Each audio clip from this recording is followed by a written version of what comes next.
오늘 하나님께서 우리에게 주시는 말씀은 시편 90편 1절로 2절의 말씀입니다.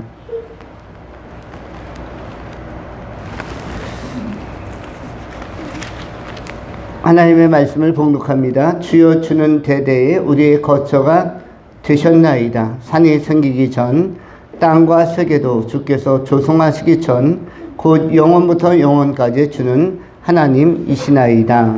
아멘. 오늘은 우리의 거처이신 하나님이란 제목으로 말씀을 전하도록 하겠습니다. 오늘 본문을 세 가지로 나누어 상고합니다. 첫 번째, 우리의 거처.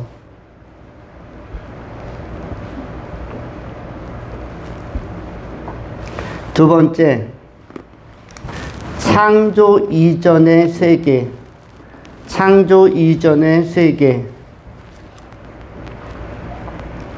세 번째, 영원하신 하나님. 영원하신 하나님. 이렇게 세 가지로 말씀을 나누겠습니다. 먼저 우리의 거처에 관한 것입니다. 오늘 본문 말씀 시편 90편 1절에 이렇게 기록되어져 있습니다. 주여 주는 대대에 우리의 거처가 되셨나이다. 주여 하나님이여, 하나님은 대대에, 이전에도 현재에도 미래에도 대대에 걸쳐 대대손손 우리의 거처가 되셨나이다. 그러면 이 말씀을 해석할 필요가 있죠. 그러면 여기서 몇 가지를 해석해야 되는데, 하나님이 우리의 거처가 되셨다. 거처라는 단어가 도대체 뭘까? 거처가 되셨다는 단어의 의미를 파악을 해야만 본문이 이해가 될 것입니다.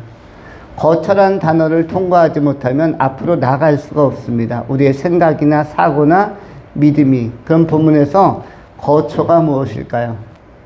거처는 일반적으로는 그냥 거소, 여러분이 살고 있는 어떤 집, 주소, 거주지 같은 것을 거처라고 합니다.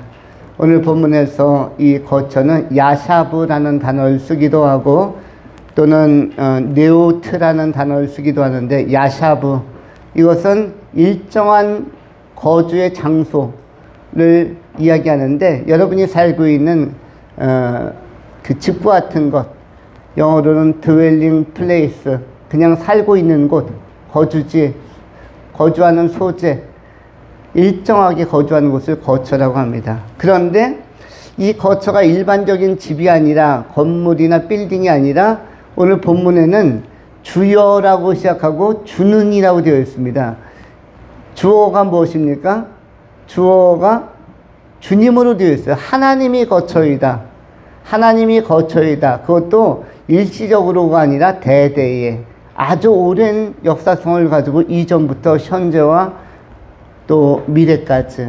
그럼 이것을 어떻게 의미 파악을 하고 해석하는 것이 합당하겠습니까? 먼저 거처라는 것은 몇 가지 의미가 있습니다. 일반적으로는 여러분이 살고 있는 집이 될 것이지만, 그러나 여기는 무엇이다? 휴식이 있는 곳, 안식이 있는 곳입니다. 여러분 집에 가면은 그래도 집은 무엇이 좋다고 합니까? 여행지에서 호텔에도 묵고 뭐 여러 가지 숙박업소에 묵을 수도 있으나, 결국은 여행이 끝나면 어디 가서 두 다리 쭉 펴고 자는 게 좋아요? 내 집. 그쵸? 내 집이 좋다. 잠자리만큼은 어디가 편하다? 내 집이, 내 방이 좁든 넓든 내 방이 편하고 내 집이 편한 것입니다. 거기가 뭐가 있으니까? 거기가 거처가 되니까. 거기에는 잠만 잘 수 있는 곳이 아니라, 내가 뭐 씻을 수 있는 그 뭐 샤워 시설, 목욕 시설이 있는 것뿐만 아니라, 그곳은 뭐가 있다? 안식과 평안이 주어지는 곳입니다. 안식과 평안이 주어지는 곳. 여러분들도 여러분이 교회에 오면은 앉는 자리가 누가 정해주지 않았는데 거의 결정되어져 있습니다. 여러분은 지금 어느 자리에 앉냐면 자기가 처음 앉았던 자리에만 앉습니다. 자리 이동 시켜도 자리 이동을 안 합니다. 사람은 자리의 심리학이라는 것을 가지고 있어요. 사람은 자리의 심리학, 자기가 앉은 첫 번째 자리를 나의 거처로, 내가 안식과 안정감과 평안을 누리는 장소로 우리는 받아들이고 이해하고 해석하는 그런 속성이 있습니다. 그래서 여러분들은 앉은 자리에만 왔습니다.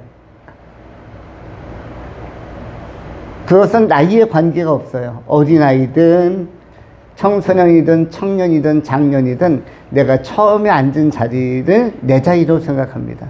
그것을 무엇으로 생각한다? 거처, 오늘 본문에 나오는 야샵으로 생각하는 것이고, 그곳에서 무엇까지 얻기 때문에 평안함과 안정감과 안식까지 누리기 때문입니다. 또한 이 거처는 보호적 기능이 있습니다. 여러분이 집에 들어가 현관문 딱 닫는 순간 나는 보호받는다. 내가 좀 이렇게 겉옷, 그 부담스러운 옷들 이게 다 벗어붙이고 그냥 내 입차림 뭐 돌아다니든 뭐 속옷 차림 돌아다니든 관계없다. 왜냐하면 내가 보호받는다라는 느낌을 갖는 곳입니다. 이곳은 달리 표현하면 이 거처를 하나님을 거처로 이야기하고 있는 것은 하나님이 우리의 보호자가 되어주시고 하나님께서 우리를 품어주시고 우리를 안정화시키는 토대와 근거, 모토가 된다는 것을 전제하고 제시하는 것입니다. 하나님의 임재 장소를 거처라고 해석하는 것입니다. 영적 의미를 부여하고 있는 것입니다. 특별히 시편 90편에서는 그렇습니다. 하나님의 임재 장소, 임재의 거처를 갖다가 샤켄이라고 합니다. 샤켄, 이것은 그냥 집이 아니라, 그냥 방이 아니라, 내 정원이 아니라 샤켄에는 하나님의 임재와 하나님과의 교제와 하나님과의 소통이 이루어지는 곳을 거처라고 이야기하는 것입니다. 구약 성경에는 거처로 대표적인 곳이 두 곳 나옵니다. 하나는 예루살렘. 여러분, 예루살렘이 무슨 뜻이에요? 예루살렘 많이 들어보셨죠? 이스라엘에 가면 예루살렘이 있습니다. 예루살렘이 무슨 뜻입니까? 예루 더하기 살렘이죠. 예루살렘은 뭡니까? 예루 더하기 살렘이에요. 그걸 합치면 예루살렘인데, 이 예루살렘은 달리 표현하면 야샤브 샬렘. 달리 표현하면 무엇입니까? 샬렘은 뭐죠? 여러분, 히브리어의 인사 중에서 샬롬이라는 단어가 있습니다. 평화, 피스, 헬라어는 에이레네, 평화. 안녕하셨습니까? 우리말로 표현하면 안녕하셨습니까? 안녕하셨는가? 평안하셨는가? 강건하십니까? 할 때 그것이 바로 샬롬이라는 단어인데, 샬렘이라는 것은 같은 뜻입니다. 그래서 예루살렘이라는 것은 평화가 있는 거처라는 뜻입니다. 평화가 있는 거처, 평화가 있는 하나님의 임재 장소. 예루살렘이라는 것은 하나님의 평화가 임재하고 있는 곳, 평화를 가지고 계신 하나님이 자리하고 있는 곳, 다스리는 곳, 보호하는 곳, 안아주시는 곳, 그것이 바로 예루살렘입니다. 평화의 거처, 예루살렘. 또 한 가지 구약 성경에 나오는 아주 대표적인 거처가 있죠. 그 거처가 무엇입니까? 우리가 찬송가 가운데도 무엇의 영광이 빛나는 아침이라고 합니까? 무엇의 영광이? 시온. 네, 그렇습니다. 시온이 바로 하나님의 거처란 뜻입니다. 시온이 하나님의 자리, 하나님의 왕적인 현존이 있는 곳, 그것이 바로 시온입니다. 하나님의 왕적 현존이 있는 곳, 그곳에서 영광이 빛난다. 그것이 시온의 아침이 빛나는, 시온의 영광이 빛나는 아침, 이렇게 찬양하기도 하는 것입니다. 우리의 거처는 우리에게 평안도 주고 보호도 주고 안식도 주고 쉼도 주고 재충전도 하게 합니다. 마치 뭐와 같다? 여러분이 많이 쓰고 있는 핸드폰의 충전기와 같은 것이 거처의 역할입니다. 여러분이 집에 쉬기만 하면, 퇴근해서 또 외출했다 돌아와서 깨끗이 씻고 저녁 먹고 쉬면은, 쉬고 단잠 자고 나면 여러분의 활력도 돋고 방전되었던 몸이, 세상에서 방전되었던 몸이 그냥 여러분의 거처 집에 들어가면 자동 충전이 되는 것입니다. 그래서 아침에 일어나면은 다시 활력 있게 또 사회활동을 할 수가 있는 것. 학생들은 학교에도 가고 직장인들은 직장에도 가고, 또 어르신들은 동네에 좀 이렇게 마실도 나갈 수 있고, 여러 가지 사회활동을 할 수 있는 것, 집 자체가 뭐다? 충전기 역할을 하는 것입니다. 어떤 충전? 자연 충전. 또한 무슨 충전까지? 영적 충전까지 되는 곳, 바로 이것이 거처인 것입니다. 그런데 어떻게 보면 단순히 건물이나 집이 거처가 아니라 인생 전체가 거처라고 보는 것입니다. 여러분, 지금 지구촌이라는 거처에 살고 있습니다. 이 지구촌 가운데에서 또 하나님의 임재장소인 교회에 나와서 교회에 난 것 자체가 여러분이 충전을 받는 것입니다. 지금 충전기에 꽂히고 있는 것이에요. 세상에서 탈진되고 지치고 근심 걱정이 많다가 거의 방전 상태로 갔다가 이제 교회에 나오는 순간 충전기에 제대로 꽂혀서, 교회는 거처 중에서도 어떤 거처입니까? 어떤 충전기입니까? 여러분, 요즘에 충전기 중에 한 5시간 꽂아 놓으면 100% 되는 충전기도 있지만 30분만 꽂아도 100%가 되는 급속 충전기들이 있어요. 교회는 어떤 충전기와 같다? 급속 충전기와 같은 것입니다. 빠른 시간 내에 하나님의 말씀을 듣고 예비하면서, 또 우리 교회 같은 경우는 성도의 교제 식사도 하면서 차도 한잔 마시면서 담소도 나누면서 급속 충전하는 곳이 교회인 것입니다. 인생 전체는 하나님의 충전기와 같은 역할을 하고, 우리에게 충전뿐만 아니라 삶에 필요한 모든 자원들과 생기와 지혜와 가장 유익한 것들을 다, 환경적인 것, 내적인 것, 위적인 것을 다 제공하는 곳입니다. 인생 전체가 뭐다? 충전기다. 하나님의 에너지로, 하나님의 능력으로 가득한 곳이 바로 교회인 것입니다. 그리고 여러분의 인생인 것입니다. 여러분의 삶이 하나님의 거처라는 사실을 기억하고, 여러분이 태어날 때부터 인생의 마지막 순간까지 하나님의 거처 안에서 보호받고 안식을 누리며 평강을 누리는 복 있는 삶을 살아가실 수 있기를 축원합니다. 두 번째로, 창조 이전의 세계. 오늘 본문 말씀 시편 90편 2절에 독특한 표현이 있습니다. 산이 생기기 전, 땅과 세계도 주께서 조성하시기 전, 곧 영원부터 영원까지 주는 하나님이시니이다. 우리 하나님은 언제의 하나님인가? 현재와 미래의 하나님이신가 했더니, 그러면 과거의 하나님인가 했더니, 산이 생기기도 전에, 땅과 세계가 주님에 의해서 만들어지기도 전에, 그 전부터 주님은 영원히 하나님이셨다라고 선언하고 있습니다. 천지창조 이전의 세계가 확실하게 있었음을 알려주고 있는 것입니다. 역사 이전에는 어떤 역사가 있었습니까? 그것을 갖다가 우리는 초역사 내지는 선제적 역사, 선언적 역사라고도 표현합니다. 역사, 이 세상이 만들어지기 전에, 우주가 만들어지기 전에, 하늘의 달과 별과 태양이 만들어지기도 전에, 지구가 만들어지기도 전에 하나님은 하나님의 세계를 가지고 계셨습니다. 그 세계를 뭐라고 이야기한다? 역사 이전이니까 선제적 역사, 또는 인간이 경험해보지 않았으니까 선험적 역사, 내지는 초역사라고, 초월적 역사라고 이렇게 표현할 수 있는 것입니다.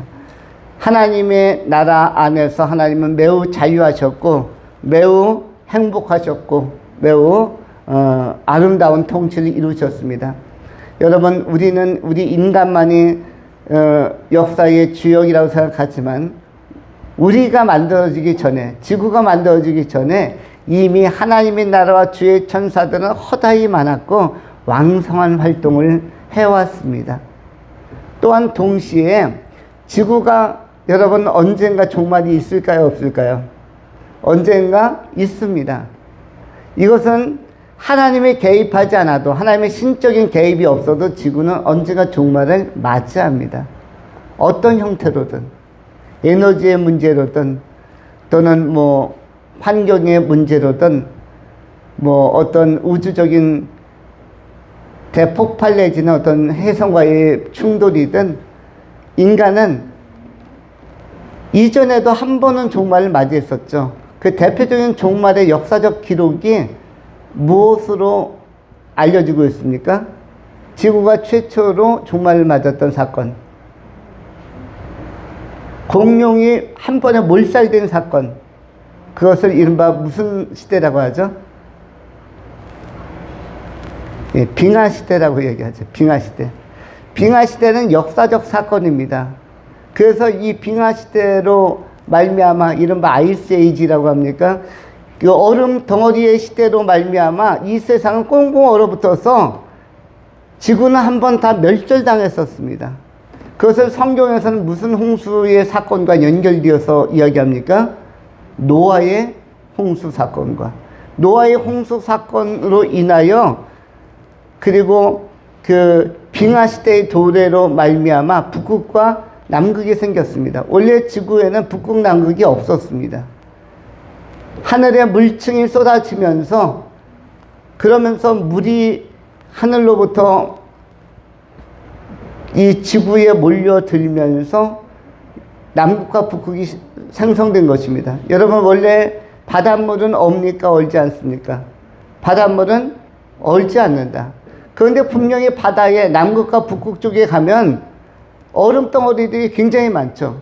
바닷물이 얼지 않는데 도대체 저 얼음덩어리는 어디서 왔는가? 북극해 남극해 저렇게 많은 대륙 같은 얼음덩어리가 도대체 어디로부터 왔는가? 어디에서 왔습니까? 하늘에서 왔는데 하늘 궁창했던 이 그 물층이 쏟아지면서 그건 민물이에요, 민물. 그래서 북극과 남극으로 쏠려서 극지역으로 쏠리면서 그때 거대한 얼음덩어리 대륙이 생긴 것입니다. 그것이 남극과 북극입니다. 처음에는 천지창조 당시에는 없었던 얼음덩어리들입니다. 이건 노아 홍수로 말미암아 하늘에 물층이 쏟아지면서 발생한 사건입니다. 그리고 하늘, 태양과 우리 지구를 막아주던 이러한 그 막이, 그 물막이 이 깨지면서 무너지면서 마치 겨울에 온실 안에서 따뜻하게 그 온난한 가운데서 농작물이 겨울에도 잘 자랐던 그런 시기 같은 것이 아열대 기후를 그 형성하면서 공룡시대도 이루고 활성화되었었는데 이 노아의 홍수 사건으로 말미암아 하나님의 심판으로 물층이 깨어지고 주야로 40일간 비가 내리면서 그러면서 그 물이 좌우로 물러갔죠. 성경에 의하면 그것이 북극과 남극으로 물러가서 그대로 얼어붙은 것이 그것이 그 극을 얼음 대륙을 이룬 것입니다. 이때 지구는 싸그리 첫 인간들은 다 죽었습니다. 그리고 노아의 8 식구만 살아남아서 오늘의 현생 인류를 이룬 것입니다. 세계사나 역사에서는 그것을 무슨 호모 사피엔스의 출현 뭐 이렇게 이야기하고 그 이전에는 또 어떤 뭐 호모 에렉투스니 우스트랄로피테쿠스니 이런 이야기를 하지만 어쨌든 빙하시대는 큰 분수령을 이루었습니다. 공룡이 몰살 당했다는 것만 보더라도 공룡의 화석은 엄청나게 많이 나오고 있죠. 지구에는 큰 격변이 일어났습니다. 동시에 하나의 자산도 선물을 남겼습니다. 자산을 만들어냈어요. 이 빙하시대 내지는 그 노아 홍수로 말미암은 이 심판이 지구에게 인류에게 특별히 현대 인간들에게 어떠한 것을 선물로 준비해 주었습니까? 화석연료죠. 화석연료.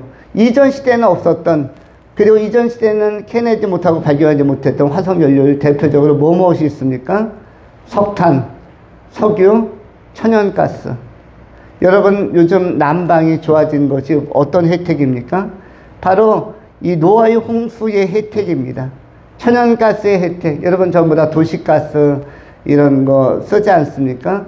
또 석유로 말미암아서 그것이 공룡의 기름 덩어리들 아닙니까? 그런 것들이 전부 다 정제되고 이렇게 여러분에게 공급되어서 자동차나 비행기도 잘들 휘발유 같은 것들 계속 잘 활용해서 활용되고 있는 것이고 유용하게 쓰임받는 것입니다.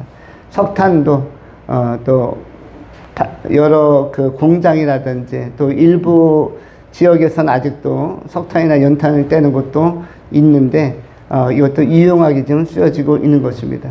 이런 것들이 전부 다 하나님의 섭리적 역사에 있어서 심판 사건이 과거적으로 실제적으로 있었음을 우리에게 상기시켜 주는 것입니다. 그리고 동시에 우리의 역사적 미래에도 이런 시간은 올 것입니다. 그렇지 아니한다 할지라도, 이 자연적인 종말이 오지 않는다 할지라도 예수 그리스도의 강림으로 말미암아 역사는 한번 심판이 되고 정돈이 된다. 이것을 우리가 기억해야 할 것입니다. 오늘 본문에 나오는 이 창조 이선, 조성 전에도 우리 하나님은 계셨다. 하나님은 선 역사, 선대적 역사에서 왕으로서 완벽한 나라를 이루어 가셨습니다.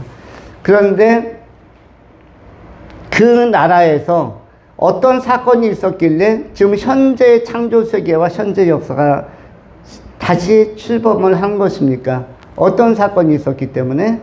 그것은 천사들의 반역이 있었기 때문입니다. 성경 요한계시록 12장에는 하늘에 큰 전쟁이 있었다라고 큰 전쟁에 대해서 이야기합니다. 이 전쟁은 지금까지 있었던 이 지상의 어떤 1차 세계대전, 2차 세계대전과 성격을 달리하는 규모의 굉장히 큰 전쟁입니다. 요한계시록 12장 3절 4절 하늘에 또 다른 이적이 보이니 보라 한 큰 붉은 용이 있어 머리가 7이요 뿔이 10이라 그 여러 머리에 7 왕관이 있는데 그 꼬리가 하늘의 별 3분의 1을 끌어다가 땅에 던지더라. 용이 해산하려는 여자 앞에서 그가 해산하면 그 아이를 삼키고자 하더니 여자가 아들을 낳으니 이는 장차 철장으로 만국을 다스릴 남자라. 그 아이를 하나님 앞과 그 보호자 앞으로 올려가더라. 용의 꼬리가 하늘의 별 3분의 1을 끌어다가 땅에 던졌다라고 되어져 있습니다. 하늘의 별들을 갖다 땅에 던졌다. 여기서 별은 천사를 의미합니다. 그런데 3분의 1의 천사들이 땅에 곤두박질을 당했어요. 아주 패대기를 쳤습니다. 하늘에서 땅에다가 던져버리면 박살이 나죠. 그런데 그 3분의 1을 뭐라고 표현하냐면 성경 해석가들은, 신학자들은 타락한 천사, 귀신들이라고 표현하고 있습니다. 이러면서 이 귀신들이 이 우주에 몰려들면서 영적인 전쟁이 불가피하게 발생하게 된 것입니다. 그래서 지금도 어둠의 세력이 있고 어둠의 그 흐름들이 있는 것입니다. 요한계시록 12장 7절부터는 연이어서 이렇게 말씀합니다. 하늘에 전쟁이 있으니 미가엘과 그의 사자들이 용과 더불어 싸울세 용과 그의 사자들도 싸우나 이기지 못하여 다시 하늘에서 그들이 있을 곳을 얻지 못한지라. 9절 큰 용이 내어 쫓기니 예뱀 곧 마귀라고도 하고 사탄이라고도 하며 온 천하를 꿰는 자라. 그가 땅으로 내어 쫓기니 그의 사자들도 그와 함께 내어 쫓기니라.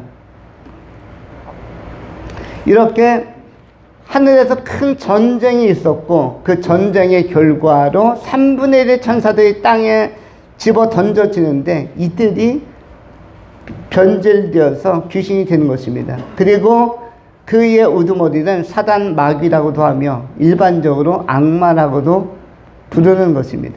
그런데 이들은 아직도 역사 속에서 기생충처럼 활동하고 있습니다. 아주 좋지 않은 세균처럼 활동하고 있는 것입니다. 이러한 무리들이 이러한 타락한 천사들로 말미암아서 이 하나님께서는 하나님 나라뿐만 아니라 이들을 대체할 수 있는 예배자들을, 하나님의 백성들을 만드시기 위하여 지구라는 새로운 장소 또 새로운 이 거처를 창조하신 것입니다. 만드신 것입니다. 또 하나의 작품으로서, 대안적인 작품으로. 교회도 어떻게 보면 대안적인 하나님의 전진기지라고 볼 수가 있습니다. 그리고 또한 역사에서 어떤 신학자들은 미국 같은 나라를 대안적 사회, 대조 사회, 콘트라스트 소사이어티, 대안적 사회, 대조적 사회로 세상 나라와는 좀 구별되는 나라로서 하나를 하나님께서 일부러 세우셨다, 목적을 가지고 세우셨다라고 해석하는 분들이 있습니다. 미국은 신앙을 가진 사람들이 신앙을 위해서 메이플라워호를 타고 청교도들이 오직 신앙을 지키기 위하여 성경의 토대 위에서 나라를 세우기 위하여 기독교 시민 공동체를 세운 나라로 형성이 되었습니다. 오늘날 미국이 사회적으로 어떤 역할을 하느냐, 국제사회 속에서 어떠한 역할을 하느냐는 두 번째 문제이고, 이 나라는 하나님께서 세우신 나라입니다. 마찬가지로 이 지구촌도 하나님께서 세우신 하나님의 작품이고, 교회도 하나님의 작품인 것입니다. 무엇을 위하여? 하나님의 목적을 이루시기 위하여. 미국을 통해서는 세계 선교의 역사가 이루어졌고, 우리 한국에서 오늘 예배를 드리는 사람들도 그 혜택을 받아서 선교사들이 들어와서 100년 전, 120년 전 복음을 전했기 때문에 언더우드나 아펜젤러나 알렌이나 토마스 같은 분들이 와서 복음을 전했기 때문에 오늘날 우리의 교회 시대가 열리게 된 것입니다. 이와 같이 하나님의 큰 섭리가 있습니다. 이 섭리가 있는데 역사 안에서 살고 있는 우리도 의미가 있지만 역사 이전에 이미 하나님의 나라가 있었고, 또 주님 다시 오셔서 우리들을 다 부활의 나라 천국으로 이끌어 가시면은, 그리고 나면 예수님의 강림 이후에는 다시 완성된 하나님의 나라, 이른바 새하늘과 새 땅, 영원한 천국으로서의 삶이 또 펼쳐지게 되는 것입니다.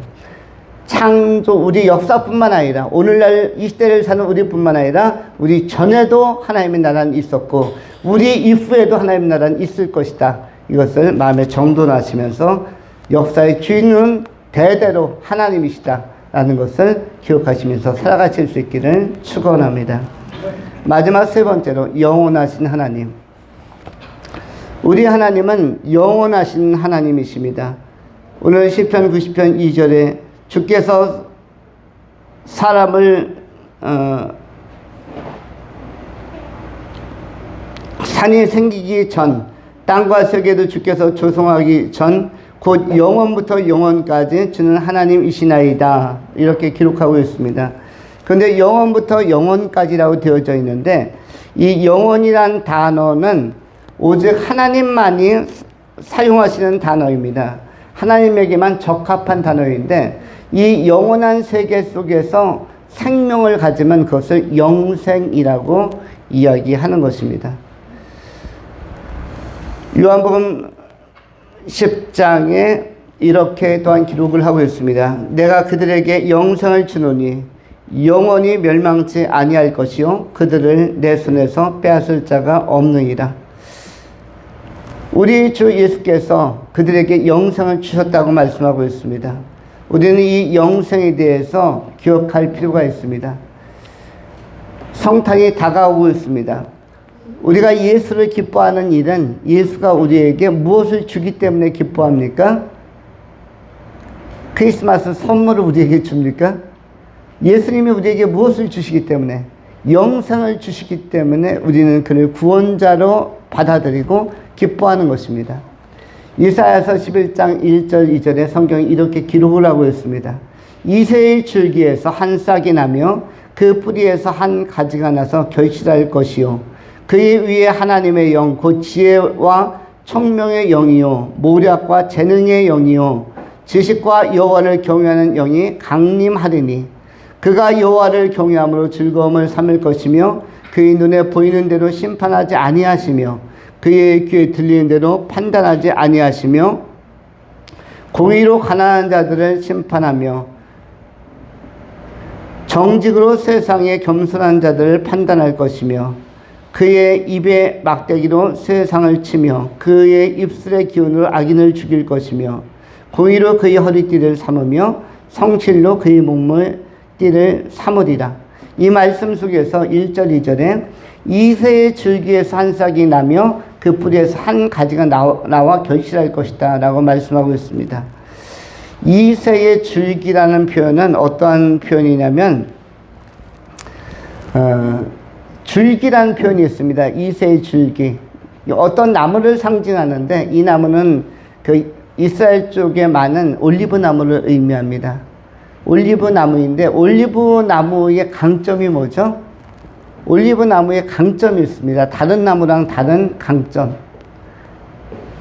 하나는 뭘 주기 때문에 강점이 있습니까? 여러분들이 그 요즘 음식을 볶아 먹을 때, 계란 프라이를 할 때 약간 고급한 기름을 쓸 때 제일 먼저 떠오르는 게 무슨 유예요? 올리브유. 해바라기 씨유나 뭐 기타 기름보다 훨씬 좋은 게 올리브유입니다. 그 중에서도 뭐 특급, 뭐 엑스트라 버진인가요? 이런 것들, 더 좋은 것들은 그냥 마셔도 된다고 합니다. 그런데 이 올리브 나무의 두 번째는 기름을 줄 뿐만 아니라 무엇을 준다? 올리브 나무의 상징은 생명력입니다. 생명력. 그래서 구약시대의 성막이나 성전에서도 올리브 기름으로 성전을 밝혔습니다. 기름 부을 때도 뭘로 기름을 부었어요? 왕이나 제사장이나 선지자를 임명할 때도, 사사를 임명할 때도 뭘로 기름을 부었습니까? 올리브유로. 올리브유로. 올리브유는 그 성령의 임재를 상징하기도 하고 하나님의 임재를 상징하기도 합니다. 그런데 올리브 나무는 한번 베어내면 이것은 그 끝나지 않고 올리브 나무는 그 얼마 가지 않아서 올리브 모습으로 그 다시 자라난다고 이야기를 합니다. 올리브 나무는 다시 자라나고 다시 열매를 맺고 몇십 년 된 것들은 일반적으로 4, 50년 된 오래된 나무들은 싹둑 그냥 몸통을 베어버리면 그 가운데서 새싹이 드서나 줄기가 형성되기는 어려운데 올리브 나무만큼은 밑동을 잘라버려도 뭐가 나온다? 오늘 본문에도 줄기가 나온다고 했습니다. 줄기가. 그 줄기가 나오는데 이 줄기가 시편에 나오는 그야말로 목동들이 양을 인도할 때도 쓰는 주의 지팡이의 소재가 바로 올리브 나무의 소재입니다. 이 올리브 나무 하면 생명력이 아주 강하다. 중동 땅에서 그렇게 고급한 기름을 짜낼 수 있을 만큼의 대단한 액기스와 효과를 가지고 있는, 자양분을 가지고 있는 나무, 가능성을 가지고 있는 나무가 올리브 나무일 뿐만 아니라 이것은 다시 바로 줄기에서 몸통이 베어졌다는 걸 의미합니다. 줄기라는 것은 몸통이 베어진 상태에서도 그 줄기 속에서 다시 싹을 낼 수 있고 그리고 다시 결실이 가능한 그 뿌리에서 한 가지가 나와서 다시 결실할 것이요. 물론 이것은 예수 그리스도를 예표하는 것입니다. 이 몸통이 베어진다는 것은 뭐냐면 고난을 의미합니다.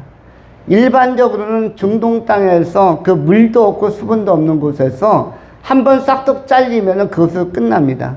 그런데 올리브 나무는 다시 언제 잘려져 나갔는가가 궁금할 정도로 의문이 갈 정도로 바로 재생이 되어서 줄기가 쭉쭉 솟아나고 그리고 얼마 있으면 다시 결실을 맺는 무엇을 상징하는 나무인가? 하나님의 임재와 부활을 상징하는 나무이기도 합니다. 그래서 성소에서 올리브유를 쓴 것입니다. 이것은 무엇입니까?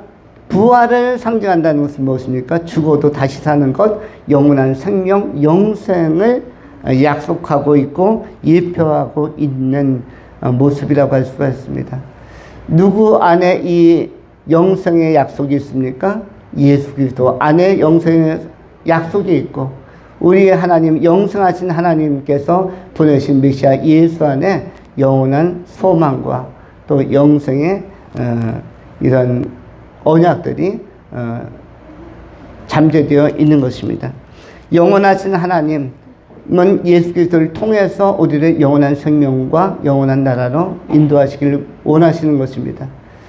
성탄을 목전에 든 우리들이 예수 그리스도를 더욱더 진지하게 우리에게 영생을 주시기 위하여 자기 몸을 십자가에서 버리시고 헌신하신 예수님을 마음속에 깊게 새기면서 묵상하면서 감사하는 마음을 가지고 주님의 뜻을 이루는 남은 삶을 살아가도록 우리가 결단하며 믿음으로 살아가실 수 있기를 축원합니다. 기도하겠습니다.